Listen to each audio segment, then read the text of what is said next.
जैसे को तैसा पंचतंत्र की कहानी। एक स्थान पर जीर्णधन नाम का बनिए का लड़का रहता था। धन की खोज में उसने परदेश जाने का विचार किया। उसके घर में विशेष संपत्ति तो थी नहीं, केवल एक मन भर भारी लोहे की तराजू थी।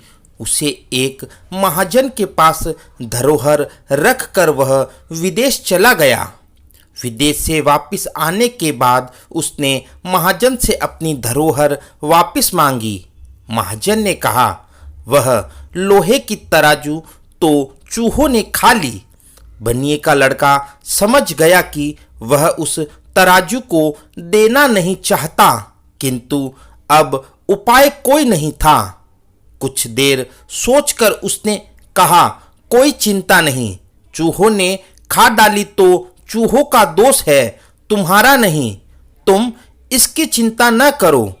थोड़ी देर बाद उसने महाजन से कहा, मित्र, मैं नदी पर स्नान के लिए जा रहा हूं। तुम अपने पुत्र धनदेव को मेरे साथ भेज दो, वह भी नहा आएगा। महाजन बनिए की सज्जनता से बहुत अधिक प्रभावित था, इसलिए उसने अपने पुत्र को उनके साथ नदी स्नान के लिए भेज दिया। बनिए ने महाजन के पुत्र को वहां से कुछ दूर ले जाकर एक गुफा में बंद कर दिया। गुफा के द्वार पर बड़ी सी सीला रख दी, जिससे वह बचकर भाग ना पाए। उसे वहां बंद करके जब वह महाजन के घर आया तो महाजन ने पूछा, मेरा लड़का भी तो तेरे साथ स्नान के लिए गया था, वह कहाँ है? बनिए ने कहा, उसे चील उठाकर ले गई है।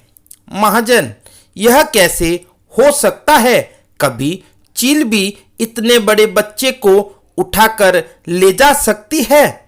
बनिया, भले आदमी, यदि चील बच्चे को उठाकर नहीं ले जा सकती तो चूहे भी मन भर भारी तराजू को नहीं खा सकते। तुझे बच्चा चाहिए तो तराजू निकाल कर दे दे।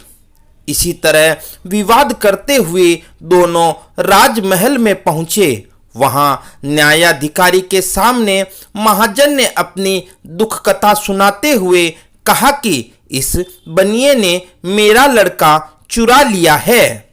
धर्माधिकारी ने बनिए से कहा, इसका लड़का इसे दे दो।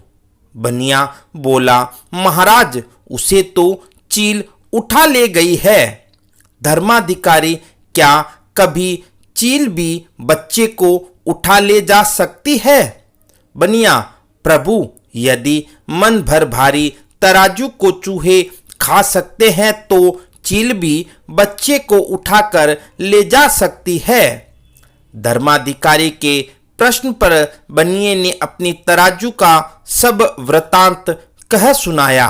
धर्माधिकारी ने महाजन को वह तराजू बनिए को लौटाने का आदेश दिया और बनिया भी गुफा में से महाजन के पुत्र को निकालकर उसके घर छोड़ आया। इस प्रकार बुद्धिमान बनिए ने महाजन की अक्ल को ठिकाने लगा दिया और अपनी तराजू वापस प्राप्त कर ली। सीख, जैसे को तैसा। आई होप फ्रेंड कहानी अच्छी लगी होगी। इसी प्रकार की ज्ञानवर्धक कहानियाँ देखने के लिए हमारे YouTube चैनल को सब्सक्राइब करना ना भूलें। Thanks for watching.